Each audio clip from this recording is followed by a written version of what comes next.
Assalamualaikum warahmatullahi wabarakatuh. Waalaikumsalam. Shalom, Om Swastiastu, Namo Buddhaya, salam kebajikan, salam rahayu, salam sejahtera bagi kita semua. Kembali lagi bersama kami di channel Pencari Jalan Pulang. Dan pada kesempatan kali ini, kami akan memberikan sudut pandang yang mungkin berbeda.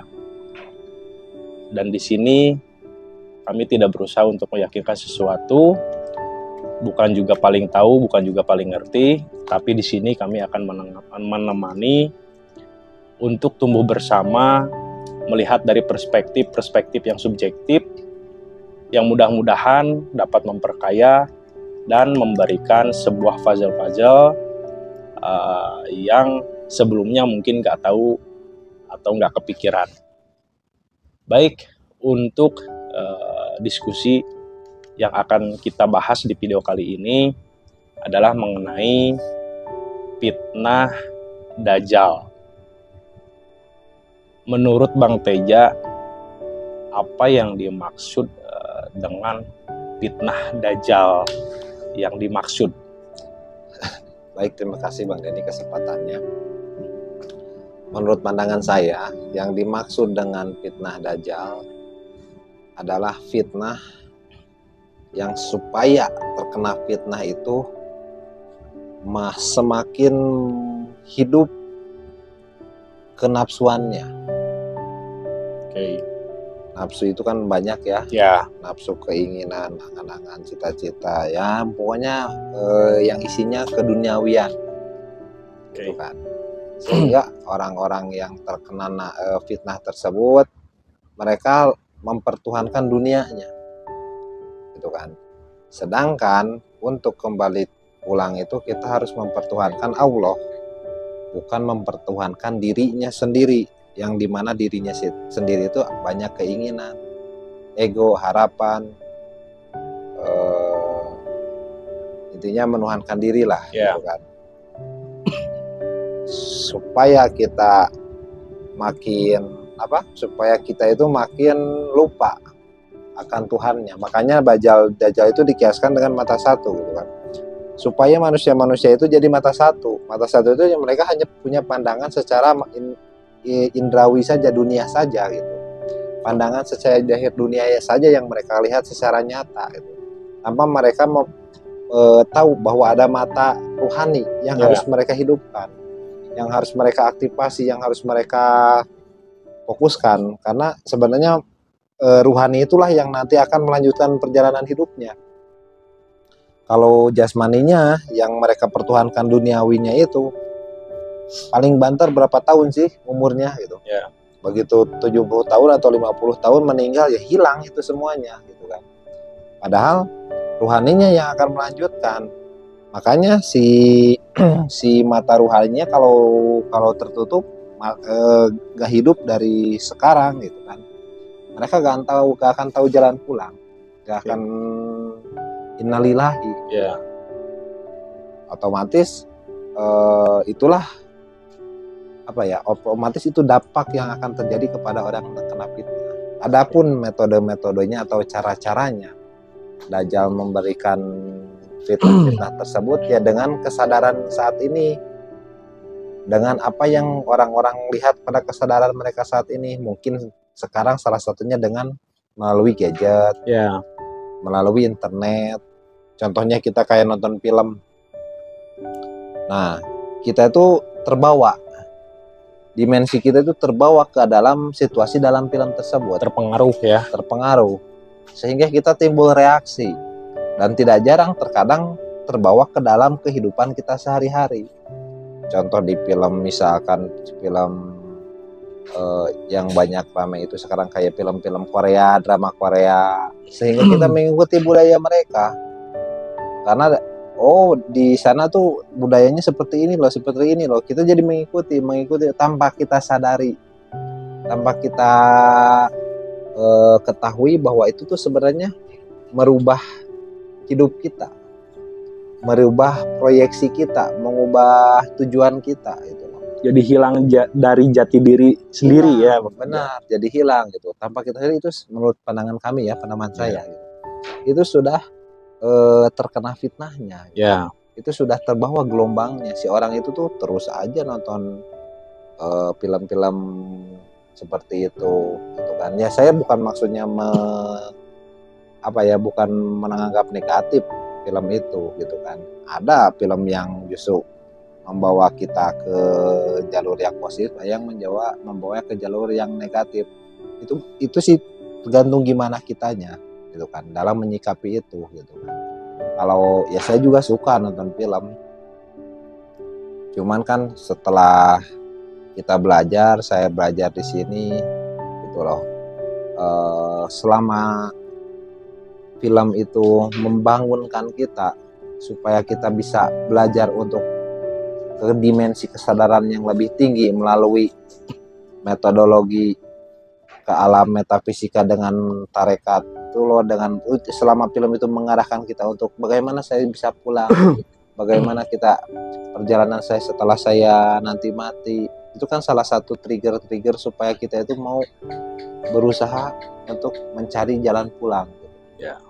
Nah, di sini rata-rata cuman film-film tersebut ternyata malah mengubah gaya hidup kita. Ya, mempengaruhi ya. Ya, mempengaruhi gaya hidup kita supaya kita tuh gak tertuju ke arah jalan pulang, justru lebih mempertuhankan dunia ini. Ya.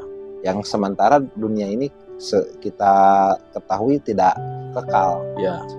Manusia itu tidak kekal di dunia ini. Misalkan dia umurnya 40 tahun, yang 40 tahun dunianya. Ya. Sudah.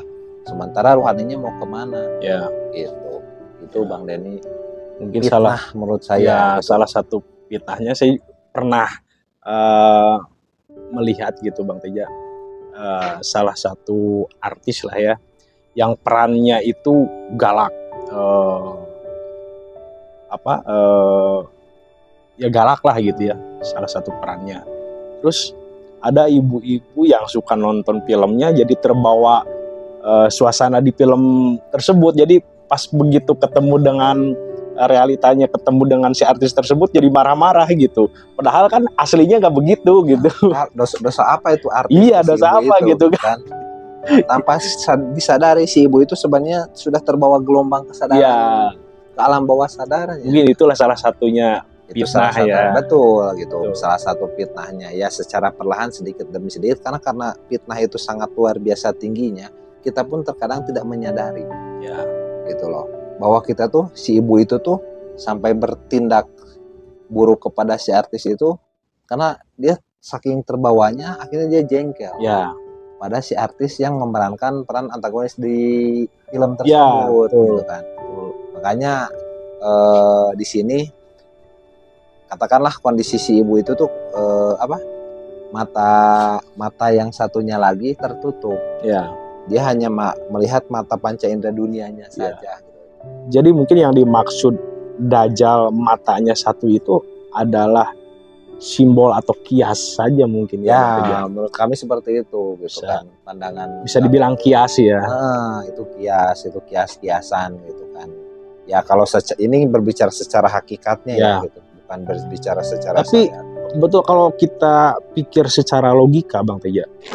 Kalau misalkan munculnya Dajjal, adanya Dajjal gitu, yang matanya satu, terus ada tulisan kafir gitu kan, mungkin mudah dikenali gitu dengan orang-orang gitu kan. Pasti langsung diburu, langsung dibunuh gitu kan. Misalkan turun di depan komplek udah digebukin, iya gitu kan. itu Dajjal gitu kan. Iya. Kok tahu katanya? Ya itu mata kamu satu gitu kan, ada tulisan kafir misalnya. Iya. Kalau gimana? Oke. Dajjal itu kan kalau nggak salah ada Dajjal Al-Masih. Nah, menurut Bang Teja maksudnya apa sih yang dimaksud dengan Dajjal Al-Masih? Kan kalau di banyak tuh arti dari Al-Masih itu sampai Nabi. Ya sedangkan Nabi Isa pun kan namanya Isa Al-Masih gitu. Nah, kalau dari perbedaannya gitu yang ingin saya tanyakan. Kan banyak arti terkait Al-Masih itu, tapi kalau pemahaman kami gitu di sudut pandang saya itu bahwa Al-Masih di situ tuh posisi yang punya kelebihan gitu, yang punya keistimewaan.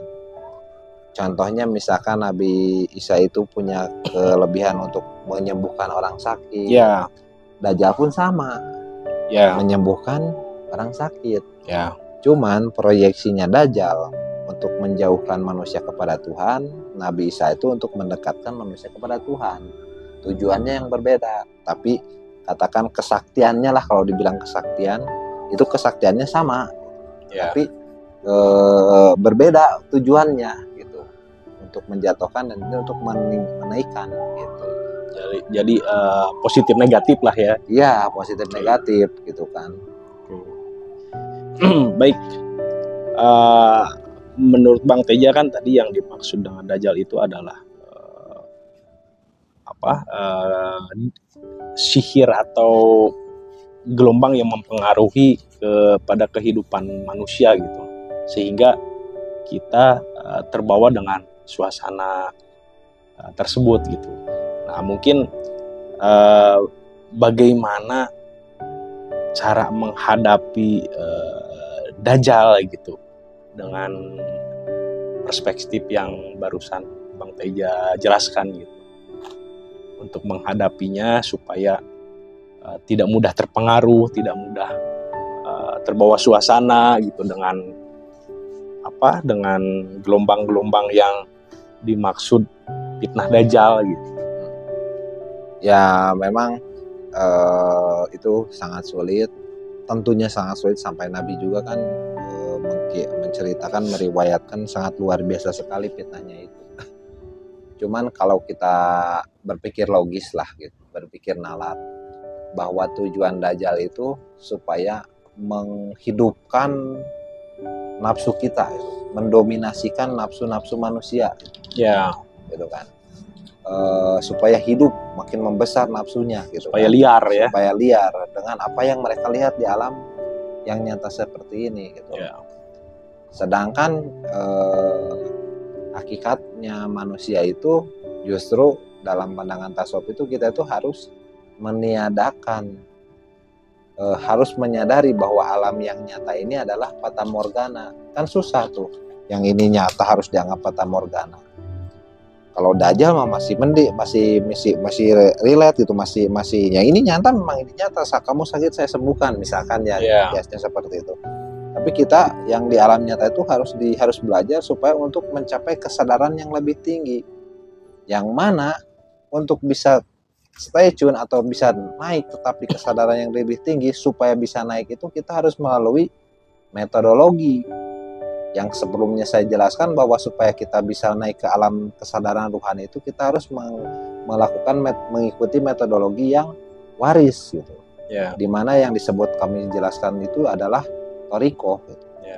Dalam torikoh itu kita dibayat dulu, di kiasan prakteknya mati sebelum mati, mutu kebelantamat, mutu ditanamkan nur iman, nur Quran. Di situ ada adaptasinya supaya kita bisa stay tune atau bisa beranjak naik kepada kesadaran ruhani. Nah, kalau kita stay tune dalam kesadaran ruhani itu, mata yang kita di alam zahir itu setidaknya gitu kan, kalau kita bisa stay tune ya, tentunya kita gak akan terpengaruh. Tapi kalau yang namanya, kan saya sudah bilang bahwa yang sudah banyak itu bukan jaminan, karena bisa naik turun gitu, bisa menaik ke dimensi rohani, bisa turun lagi ke dimensi lahir jasmani ini gitu. Nah, supaya kita tidak terkena fitnah itu, kita harus stay tune di dimensi rohani itu, dan memang itu sangat sulit. Itu sulit supaya kita tetap ada di dimensi itu gitu. Sementara serangan fitnah Dajjal itu ke dimensi jasmaninya itu gitu, supaya kita terkena fitnahnya. Mau gak mau kita harus berusaha di dimensi rohani, dan memang adaptasinya sulit. Tapi solusinya cuman itu. Jadi mau gak mau ya kita harus belajar untuk beradaptasi supaya kita bisa naik ke dimensi rohani, dan bagaimana caranya supaya kita stay tune, stasioner di dimensi rohani.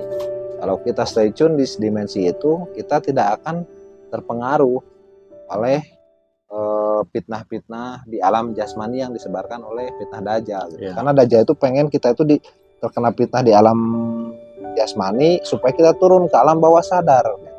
Kita terbawa oleh alam bawah sadar yang sudah diciptakan oleh mereka gitu, oleh Dajjal itu gitu. Sehingga terjauh dengan yang maha sadar ya Bang Ya Teja. gitu kan, kalau Semakin jauh. kalau saya sudah jelaskan kan ada alam sadar, ada alam bawah sadar, ada alam atas sadar. Nah, dimensi ruhani itu di alam atas sadar gitu kan. Nah, Dajjal itu masukin kita itu melalui alam sadar supaya turun ke alam bawah sadar gitu kan. Tanpa mereka sadari, mereka itu sudah terkontrol, sudah nafsunya itu sudah liar, Tidak terkendali ya. ya seperti itu. Baik, untuk menurut cerita gitu Dajjal itu kan akan muncul di akhir zaman gitu ya Bang Teja. Nah, menurut Bang Teja, apakah kita sudah memasuki di akhir zaman seperti yang dikatakan dari sebagian paham orang gitu, bahwa Dajjal itu akan muncul di akhir zaman gitu ya. Kalau menurut literasi riwayat bahwa kan Nabi sampaikan bahwa umat Islam itu tidak akan lebih dari sekitar 1.500 tahunan ya gitu kan. Kalau dihitung-hitung kan kita sudah di atas 1.400 tuh, mendekat ya, sudah mendekati 1.500 gitu kan, secara di atas kertasnya lah seperti itu gitu kan. Nah, jadi saya juga berpandangan seperti itu, bahwa sekarang itu sudah di akhir zaman dan fitnah Dajjalnya itu sudah tersebar ya melalui media, melalui internet, berita yang di mana bisa sampai sekarang secara real time gitu kan. Dan itu masuk ke dalam diri kita gelombangnya itu gitu kan.